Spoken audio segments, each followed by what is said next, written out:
धरती पर 57-25 आयत में कहना है, हमने लोहे को नीचे धरती पर भेजा है समस्त मानव जाति के फायदे के लिए, लोहा धरती का नहीं। Hello guys, welcome to our channel. और आज हम लेके आए हैं कुरान का रहस्य और कुरान की वो बातें जो विज्ञान ने अब जाके साबित की है। तो ये चीज अभी हम काफी सारी ऐसी वीडियोस देख रहे हैं जिसमें हम देख रहे हैं कुरान वर्सेस साइंस और उसके सारे फैक्ट्स। बिकॉज हम जैसे देखते हैं कि बहुत सारे जो एथिस्ट होते हैं और जो बहुत सारे नॉन बिलीवर्स होते हैं वो ये बोलते हैं कि भाई साइंस में सब चीज़ लिखी हुई है और जो कुरान है वो उस चीज़ को प्रूव नहीं कर पाता है। तो ये वीडियोस में हम लोग जितनी अभी तक देखे तो उसमें यही पता लगता है कि भाई नहीं, उसमें वो बातें लिखी हुई थी जो आज जाके हमें पता लग रही इतने टाइम बाद जाके।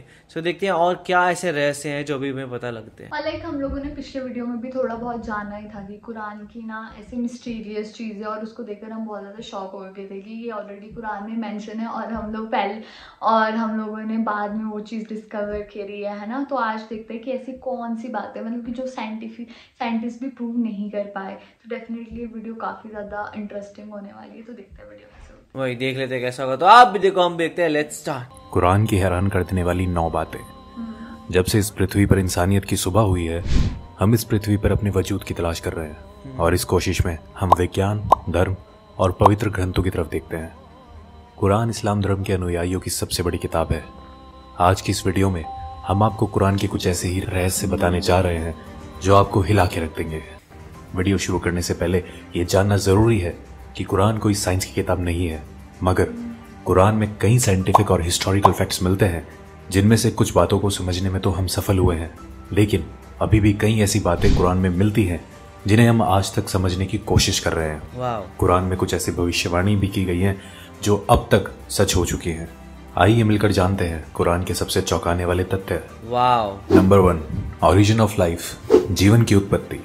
हम सभी जानते हैं कि पानी जीवन के लिए सबसे जरूरी तत्व है। कुरान इसी विचार में एक असाधारण दावा करता है। कुरान कहती है कि जिंदगी पानी में पैदा हुई है। पानी को ही पृथ्वी पर जीवन की उत्पत्ति के लिए मूल तत्व माना गया है। इसकी पुष्टि इस बात से होती है कि पृथ्वी पर रहने वाले समस्त प्राणियों के सेल्स या कोशिकाएं पानी से बनी हुई है। मिसाल के लिए किसी भी जंतु की कोशिकाएं या साइटोप्लाज्म 80% पानी होता है। फैक्ट ये है कि जीवित प्राणी ज्यादातर पानी से ही बने होते हैं और इसकी पुष्टि माइक्रोस्कोप के आविष्कार के बाद ही हो पाई है। अरब के रेगिस्तान में रहने वालों की ये सोच अपने आप में हैरान कर देने वाली है कि पृथ्वी पर जीवन पानी के कारण ही संभव है। नंबर 2, आयरन, लोहा। लोहा प्राकृतिक रूप से धरती पर पाई जाने वाली धातु नहीं है। ये धरती पर अंतरिक्ष से आया है। ये अपने आप में चौंकाने वाली बात है, मगर ये सच है। वैज्ञानिकों ने ये खोज लिया है कि अरबों साल पहले पृथ्वी की टक्कर उल्कापिंड से हुई थी। अद्भुत बात यह है कि ये उल्कापिंड लोहे से भरे हुए थे और पृथ्वी से टकराने के कारण जबरदस्त विस्फोट हुआ जिसमें ये फैल गए। कुरान का लोहे की उत्पत्ति पर 57-25 आयत में कहना है, हमने लोहे को नीचे धरती पर भेजा है समस्त मानव जाति के फायदे के लिए। लोहा धरती का नहीं मगर दूसरी दुनिया से आया है। इस बात की पुष्टि 7वीं शताब्दी के वैज्ञानिकों द्वारा करना नामुमकिन सा लगता है। Number 3, sky protection. आसमान हमारी हिफाजत करता है। पृथ्वी को सूर्य की हानिकारक किरणों से बचाने में आसमान एक बहुत ही महत्वपूर्ण रोल अदा करता है। अगर आसमान नहीं होता तो सूर्य की रेडिएशन पृथ्वी पर समस्त जीवन को जलाकर नष्ट कर चुकी होती। आसमान पृथ्वी के चारों ओर लिपटे हुए कंबल की तरह है जो पृथ्वी को जमाने वाली ठंड से भी बचाता है। आकाश के ऊपर का तापमान लगभग -270 डिग्री सेल्सियस होता है। आकाश पृथ्वी पर ग्रीन हाउस इफेक्ट पैदा कर यहाँ के जीवन को सूर्य की रेडिएशन और अंतरिक्ष की जमा देने वाली ठंड दोनों से ही बचाता है। ये आकाश के कुछ ऐसे काम हैं जो हमें प्रोटेक्ट करते हैं। कुरान हमसे आसमान को समझाने के लिए 21-32 आयत में कहती है कि हमने आसमान को तुम्हारे लिए एक हिफाजती छत बनाया है और तुम हमारे इशारों को नजरअंदाज कर रहे हो। कुरान आसमान के हिफाजती इशारे को गॉड या अल्लाह द्वारा बनाया गया बताती है। आधुनिक विज्ञान द्वारा आकाश की पृथ्वी को प्रोटेक्ट करने की क्षमता 20वीं सदी में की गई रिसर्च से साबित होती है। नंबर 4, द माउंटेन्स, पहाड़। कुरान हमारा ध्यान पहाड़ों के बारे में एक बहुत ही खास पहलू की ओर खींचती है। क्या हमने दुनिया को आराम करने वाली जगह नहीं बनाया और पहाड़ों को धरती का खोटा नहीं बनाया? कुरान हमें बताती है कि पहाड़ों की जड़ें धरती में बहुत गहरी हैं और असल में भी ऐसा ही है। पहाड़ धरती में काफी गहरे तक गड़े हुए होते हैं। इसकी पुष्टि जियोफिजिस्ट फ्रैंक प्रेस द्वारा लिखी गई किताब अर्थ में उन्होंने लिखा है कि पहाड़ असल में खोटे की तरह होते हैं और धरती के काफी नीचे तक दबे हुए होते हैं। माउंट एवरेस्ट जिसकी ऊंचाई धरती की सतह से लगभग 9 किलोमीटर ऊपर है, उसकी धरती के नीचे की गहराई 125 किलोमीटर के करीब है। और इसका पता लगाना 20वीं सदी की शुरुआत में प्लेट टेक्टोनिक्स टेक्निक के आविष्कार के बाद ही संभव हो पाया है। नंबर 5, एक्सपेंडिंग द यूनिवर्स, ब्रह्मांड का विस्तार। जब खगोलीय विज्ञान अपनी शुरुआती दौर में थे, कुरान में ब्रह्मांड के फैलने का बयान किया गया। कुरान में 51-47 आयत में कहा गया है कि ब्रह्मांड को हमने ही अपनी सृजनात्मक शक्तियों से बनाया है और इसको हम बढ़ाते रहेंगे। ये तथ्य कि ब्रह्मांड निरंतर बढ़ रहा है, ये रहस्य हम पिछली सदी में ही जान पाए हैं। जाने माने फिजिस्ट स्टीफन हॉकिंस अपनी किताब a brief history of time में लिख गए हैं कि ब्रह्मांड को बढ़ाने की खोज 20वीं सदी की सबसे बड़ी भौतिक क्रांतियों में से एक है। चौंकाने वाली बात यह है कि कुरान में इस बात का जिक्र टेलीस्कोप की खोज से पहले ही हो चुका था। नंबर 6, सन्स ऑर्बिट, सूरज की कक्षा। 1512 में खगोलीय विज्ञानी निकोलस कॉपरनिकस ने सूर्य के बारे में अपनी राय पेश की। उनके मुताबिक सूर्यमंडल में सूर्य अपने कक्ष में स्थिर रहता है और बाकी के ग्रह उसके इर्द गिर्द चक्कर लगाते हैं। ये नजरिया कि सूर्य स्थिर है 20वीं सदी तक तमाम खगोल वैज्ञानिकों में कायम था, लेकिन अब ये स्पष्ट रूप से एक वैज्ञानिक तथ्य है कि सूर्य स्थिर नहीं है, बल्कि वो हमारे मिल्की वे गैलेक्सी में मध्य में घूमता रहता है। कुरान में इस बात का जिक्र 21-33 आयत में आता है। वो जिसने रात दिन चांद सूरज बनाए वो अल्लाह ही है, और ये चांद सितारे सब अपने ही कक्ष में तैरते रहते हैं। 2 दशकों पहले तक कुरान को खगोल वैज्ञानिकों द्वारा गलत समझा जा रहा होता, लेकिन अब हम जानते हैं सूर्य से संबंधित कुरान का ये दावा आज का विज्ञान एकदम सच साबित करता है। नंबर 7, द ओशियन, समुद्र। कुरान 24-40 आयत में कल्पना का आधार बनाकर गहरी बातों को हम तक पहुंचाना चाहती है।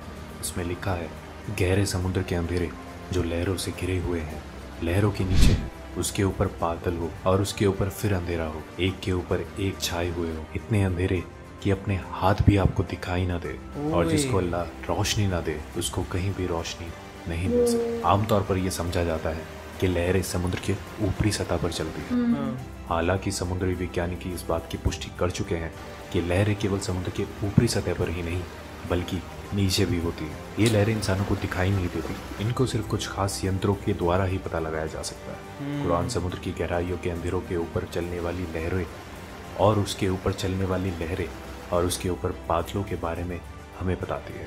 कुरान की ये बात सिर्फ इसलिए काबिल तारीफ नहीं है कि वो समुद्र की अंदरूनी लहरों के बारे में बात करती है, बल्कि इसलिए भी है कि ये समुद्र की गहराइयों के अंधेरों को भी बयां करती है। आज के टाइम में भी इंसान बिना ब्रीथिंग इक्विपमेंट यूज किए केवल 70 मीटर गहराइयों तक ही जा सकता है। वहां तक कुछ रोशनी जरूर होती है, मगर हम 1000 मीटर की बात करते हैं तो वहां घनघोर अंधेरा रहता है। कुछ 1400 साल पहले ये सब पता लगाना कैसे मुमकिन हुआ, ये अपने आप में रहस्य है। नंबर 8, सब मिस्ट्री है भाई।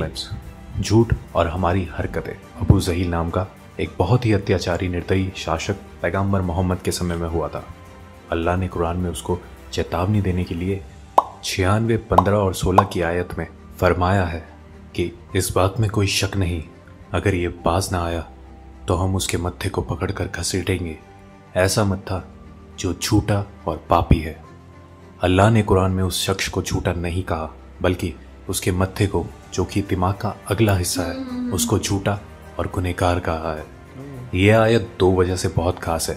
पहली ये कि हमारे दिमाग के सामने वाला हिस्सा हमारी सोची समझी हरकतों का जिम्मेदार होता है। इसे फ्रंटल लोब के नाम से भी जाना जाता है। दूसरा ये फ्रंटल लोब ही दिमाग के झूठ बोलने वाले काम को कंट्रोल करता है। आज के दौर में की गई कई रिसर्चों में ये पाया गया है कि दिमाग के आगे वाला हिस्सा ही हमारी हरकतों और झूठ बोलने के लिए जिम्मेदार होता है। फ्रंटल लोब के ये फंक्शन 20वीं सदी में तमाम मेडिकल इक्विपमेंट्स आने के बाद ही हमें पता चले हैं, जबकि कुरान इस तरफ इशारे कब का कर चुका है। नंबर 9, पेन रिसेप्टर्स, दर्द को महसूस करने वाले टिश्यूज। काफी लंबे समय तक यही समझा जाता रहा है कि महसूस करना और दर्द का अंदाजा करने वाले टिश्यूज दिमाग में होते हैं। हालांकि ये बाद में खोजा गया कि दर्द को महसूस करने वाले टिश्यूज दिमाग में नहीं, हमारी खाल पर ही मौजूद होते हैं और इनके बिना दर्द को महसूस नहीं किया जा सकता। इससे संबंधित कुरान की 456 आयत को गौर से देखें तो उसमें लिखा है, जिन लोगों ने हमारे खुलासों को झूठ समझा है, हम उन्हें आग में झुलसाएंगे। जब उनकी खाल जल जाएगी, हम उन्हें उसके बदले नई खाल देंगे ताकि वो दर्द को निरंतर महसूस करते रहे। बेशक अल्लाह सर्वशक्तिमानी भी है और बुद्धिमान भी। कुरान ने इस बात को कई सौ साल पहले ही स्पष्ट कर दिया था कि दर्द को महसूस करने वाले टिश्यूज स्किन में ही होते हैं, ना कि दिमाग में।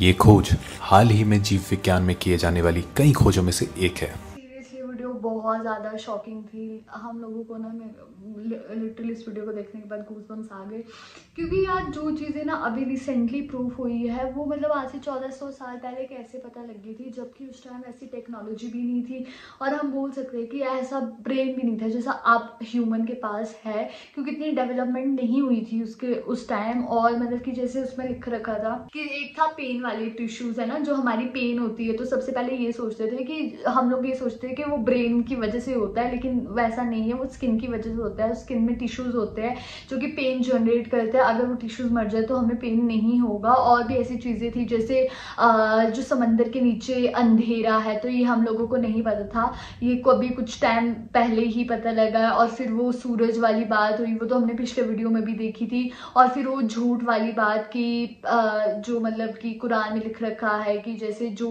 इंसान झूठ बोलेगा उसका फोरहेड का नहीं, आई मीन ब्रेन का आगे वाला पार्ट को मैं नीचे ज़मीन पे मारूंगा। तो मतलब कि सारी चीज़ें ऑलरेडी कुरान में लिख रखी थी और जो आज है ना साइंटिफिकली प्रूव्ड हो रही है। तो सीरियसली ये वीडियो बहुत बहुत ज़्यादा शॉकिंग। वही इसमें सारे के सारे फैक्ट्स बताए गए हैं और देखा जाए तो कैसे हमने देखा कि भाई जो चीज़ें अब हमें पता लग रही है वो इतने साल पहले वहाँ पे मेंशन की हुई थी। एंड वो अब ऐसा हो रहा है कि धीरे धीरे आप उसको मना नहीं कर सकते। आप कब तक इस चीज़ों को रिफ्यूज़ करोगे, वो ऐसा हो जा रहा है क्योंकि अब आपको ये बिलीव करना ही पड़ेगा कि ये अल्लाह का वर्ड ही है और तभी ये सब इतना सब एक्यूरेटली लिखा गया है पूरा का पूरा। तो आप लोगों को वीडियो देख के कैसा लगा आप कमेंट सेक्शन में ज़रूर बताएगा। तो इसे लाइक करते जाइए, कमेंट करते जाइए, शेयर करते जाइए और सब्सक्राइब करते जाइए। बाय।